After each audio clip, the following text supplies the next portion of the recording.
Bonjour, Jean-Jacques de Trudmaster. Dans la continuité des vidéos que nous avons fait sur les techniques du trousse-pée, je vais vous présenter les nœuds que j'utilise pour fixer le backing sur la bobine jusqu'aux nœuds que j'utilise pour les mouches. Pour ceux qui utilisent du running line en monofilament, je vais vous montrer la boucle que je fais pour relier boucle dans boucle le running line à la shooting head. Dans un premier temps, je vais prendre le bout de mon nylon qui va me servir de running line, et en l'approchant de la flamme du briquet, je vais légèrement faire une petite tête. Alors quand on a du fluocarbone, ça se fait beaucoup mieux. Sur du nylon, voilà. Là, je vais avoir une petite tête. Je vais créer maintenant ma boucle. Alors, suivant si vous changez régulièrement de shooting head ou non, vous faites une boucle plus ou moins large. Si je la fais large, je peux passer l'enroulement, les chevaux de mon shooting head. Je peux la faire plus petite. Une fois que j'ai cette petite boucle, je prends du fil, là c'est du fil de montage de mouche, et je vais enrouler mon fil autour de ma boucle.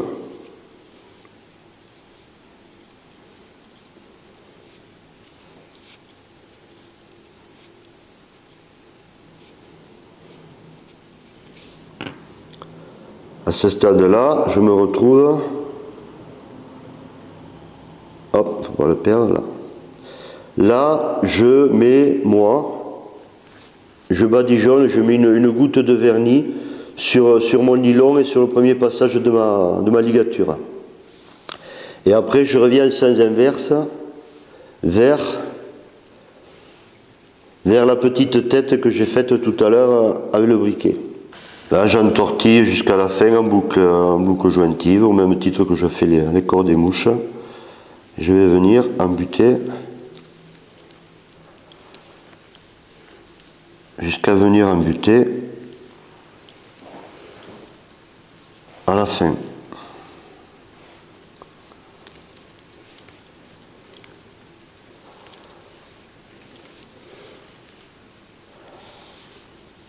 Voilà. On est à peu près sur 1 cm de ligature, sachant qu'on a déjà passé la cône. Et là, je vais refaire un passage en revenant vers la tête de la boucle.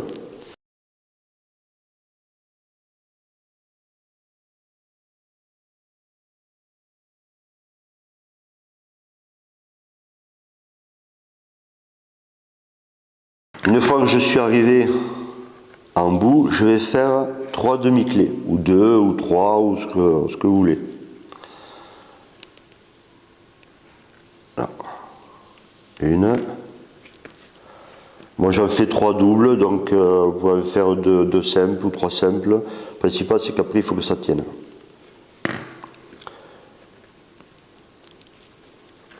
Je viens couper les excès de fil.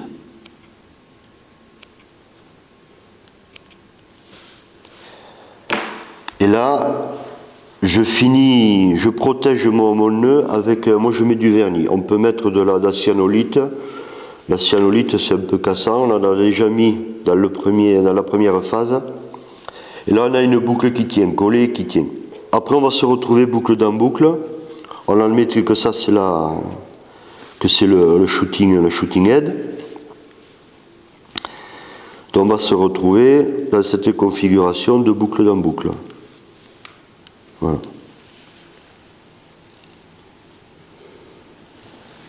Le nœud est terminé.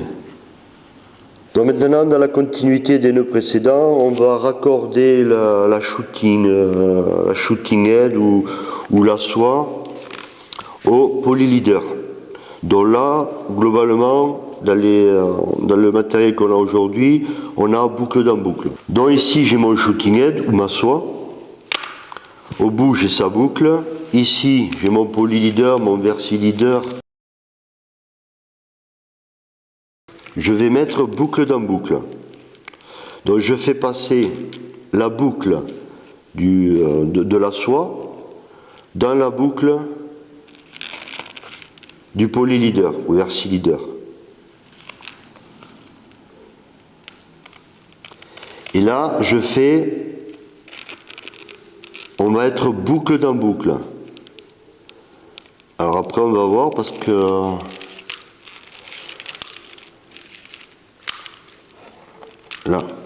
là, je suis boucle dans boucle. On voit que le boucle dans boucle, tout est assez fluide. Il ne faut pas confondre boucle dans boucle avec une tête d'alouette. Je vais vous montrer. Boucle dans boucle, on a dit qu'on passait la boucle de la shooting head dans la boucle du polyleader. La tête d'alouette, c'est l'inverse. Donc je vais passer la boucle de mon polyleader dans la boucle de la shooting head. Et je vais repasser la queue, la partie la plus fine de mon polyleader dans la boucle de mon polyleader.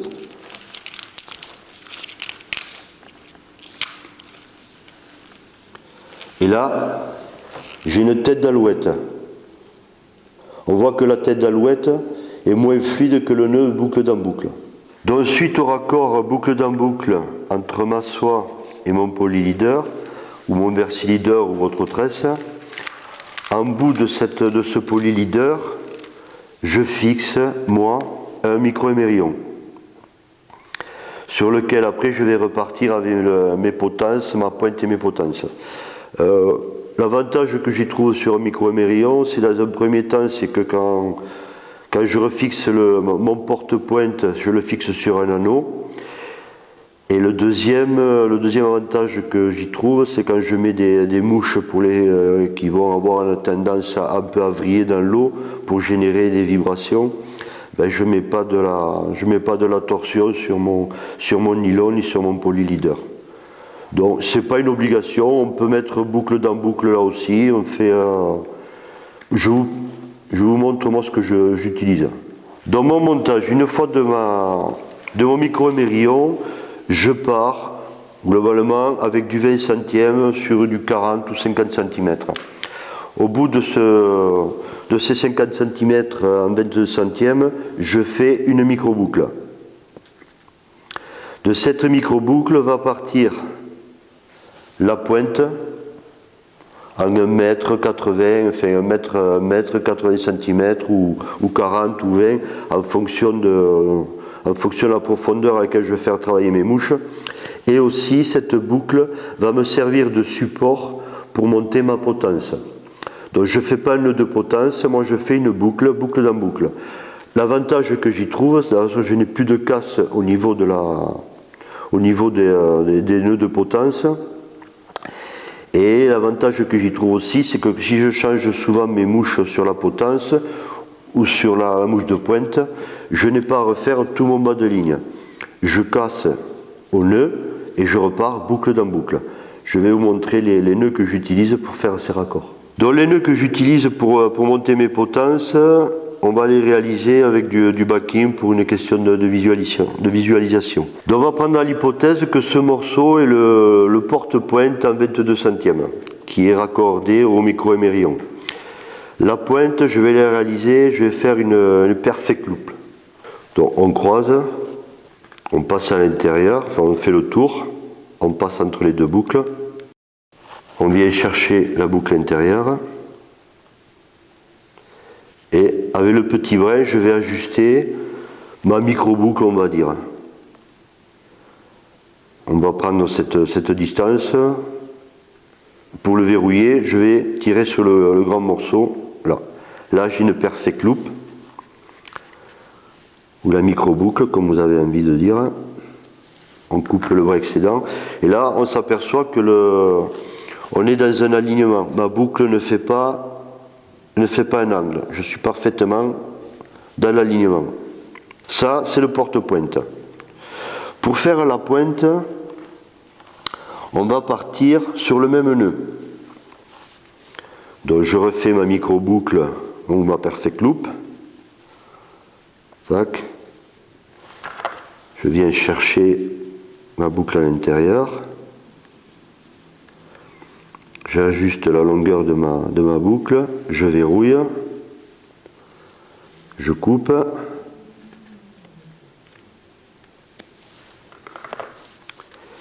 Et je passe boucle dans boucle.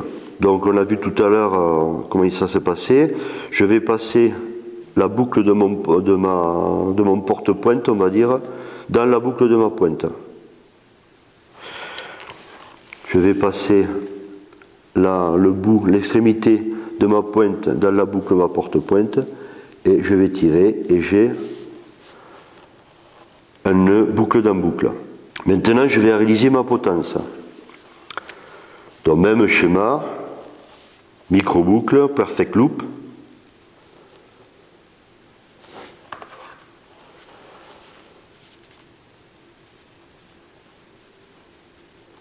J'ajuste, je verrouille, je coupe.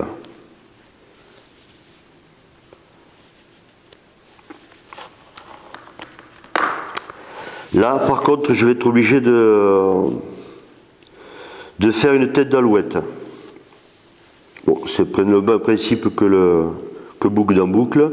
Donc là, on a fait le porte-pointe sur la pointe. Je vais passer une extrémité de mon brin de potence dans la boucle de mon porte-pointe. Je vais passer l'extrémité, je vais boucler sur la boucle de ma potence et je vais faire glisser le tout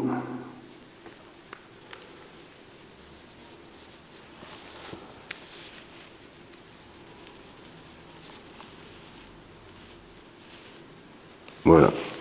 Là, j'ai ma potence et ma pointe. L'avantage que j'y trouve, c'est que si je prends un poisson sur ma potence, le nœud vient glisser et je me retrouve dans l'axe direct. Je n'ai pas de cassure comme quand je fais une potence avec un nœud baril ou quoi que ce soit. Quelle que soit la mouche qui sera prise, la potence ou la pointe, je vais me retrouver dans l'axe. Et donc j'ai plus de problème de cassure sur le nœud. L'autre avantage que j'ai, si on veut changer souvent les mouches, si au bout d'un moment je me retrouve avec 3 cm de potence, au lieu de refaire tout l'ensemble, je n'ai plus qu'à couper au niveau du nœud de ma potence et je refais une potence, je repasse boucle dans la boucle et on refait le schéma de tout à l'heure. Voilà pour ce qui concerne les nœuds de potence. Alors évidemment après on peut le multiplier si on veut mettre 3 mouches. On en met une là. Là je fais une perfect loop, je repars et je remets une autre potence. Alors c'est une façon de faire, c'est pas la façon de faire, c'est la mienne qui me donne satisfaction, donc je la partage.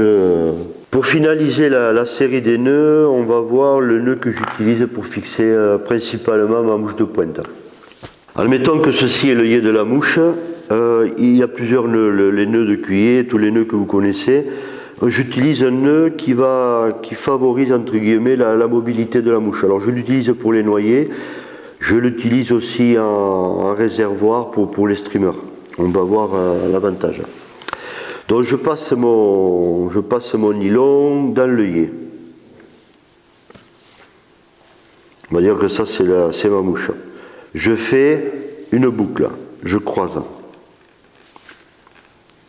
En fait, c'est la perfect loop. Hein. Donc, je fais le tour de ma boucle. Hop. Et je viens me positionner mon brin entre les deux boucles. C'est le perfect loop. Je prends ma mouche et je la passe dans la première boucle.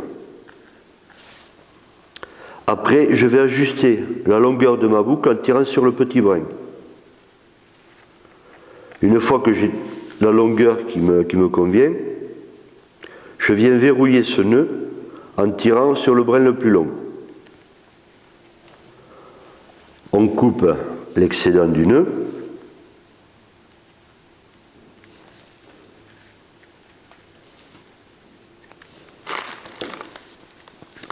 Et là, j'ai une mouche qui est libre. Donc dans les animations, elle n'est pas bridée. Si j'avais un nœud qui serait un nœud cuillé ou un nœud coulant, je vais retrouver ma mouche, elle va être bridée comme ça.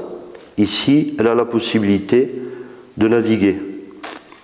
Donc quand j'ai des animations de streamer, étant donné qu'il n'est pas verrouillé, c'est quand je tire, il va retomber, ça va donner un peu plus d'amplitude.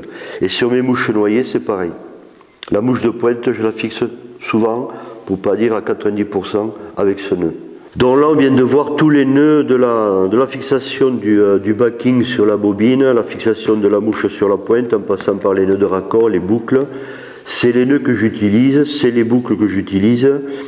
C'est pas les seuls. Je vous ai fait part de